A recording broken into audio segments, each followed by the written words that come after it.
ఇప్పుడు మీరు వీడియోలో చూసేది జపాన్లోని one of the hi-tech toilets అండి, అలాగే పబ్లిక్ టాయిలెట్స్ అన్నమాట. ఇక్కడ మీరు చూస్తున్నట్టుగా ఇవి చాలా ట్రాన్స్పరెంట్గా ఉన్నాయి. మనిషి ఒకసారి మనం లోపలికి వెళ్ళి డోర్ లాక్ చేసుకుంటే గనక ఇలా మనకు కనిపించవు, మొత్తం అంతా ఫోమ్ పట్టేసి కనిపిస్తాయి. ఇక్కడ మనకు వచ్చేసి మెన్స్, విమెన్స్ అలాగే స్పెషల్లీ ఏబుల్డ్ వీళ్ళకి స్పెషల్గా టాయిలెట్స్ అనేవి అరేంజ్ చేశారు. సో ఫస్ట్ అయితే ఇది విమెన్స్ది. లైట్ మన లోపలికి వెళ్ళి కాలు పెట్టగానే లైట్ ఆన్ అయిపోతుంది, సెన్సార్ యాక్టివేట్ అయ్యి. ఇంకా ఒకసారి లోపలికి వచ్చి నేను డోర్ లాక్ చేస్తే కనుక మీకు ఏమీ కనిపించదు, అలాగే లోపల ఉన్న వాడికి బయట ఏం కనిపించదు. అది ఎలాగో నేను మీకు చూపిస్తా చూడండి. సో ఇప్పుడు నేను లాక్ చేస్తున్నాను.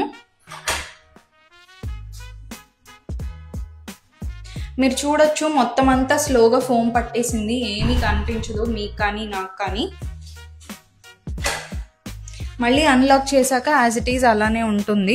ఇంకా పబ్లిక్ టాయిలెట్స్ లోపల ఎంత నీట్గా ఉన్నాయి అనేది ఎలా ఉంటుంది అనేది ఈ వీడియోలో నేను మీకు చూపిస్తాను.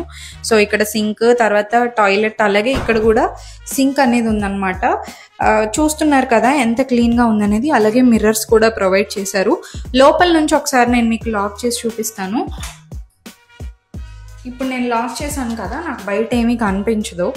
జస్ట్ ఇక్కడ మనకి మిర్రర్స్ అలాగే ఈ టాయిలెట్ ఇన్సైడ్ మాత్రమే కనిపిస్తుంది, బయట అయితే ఏమీ కనిపించదు.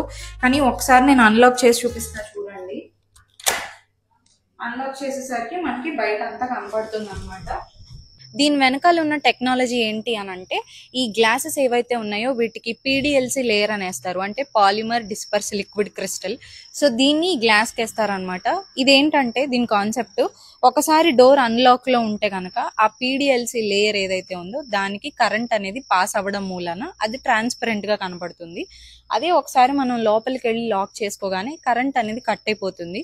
సో ఎలక్ట్రిసిటీ ఏం పాస్ అవ్వదు కాబట్టి ఆ PDLC లేయర్ అనేది కట్ అయిపోవడం వల్ల, బ్లాక్ అయిపోవడం వల్ల ఒపేక్ అయిపోతుంది, అంటే మొత్తం ఫోమ్ పట్టేస్తుంది అనమాట. ఇవి అన్ని చోట్ల లేవు జపాన్లో. షిబుయా అనే ప్లేస్లో ఈ వార్డ్లో 16 నుంచి 17 టాయిలెట్స్ ఉంటాయన్నమాట. మనకి ఎక్కడైనా కనిపించవు. బట్ ఇది one of the tourist spots అని చెప్తారు జపాన్లో. ఇక్కడ ఒక పార్క్ ఉంది, ఎవరైనా సేఫ్గా పబ్లిక్ టాయిలెట్స్ అనేవి యూజ్ చేసుకోవడానికి ఇక్కడ పెట్టారనమాట. మరిన్ని వీడియోస్ కోసం లైక్ చేయండి, అలాగే ఫాలో అయిపోవడం మాత్రం మర్చిపోకండి.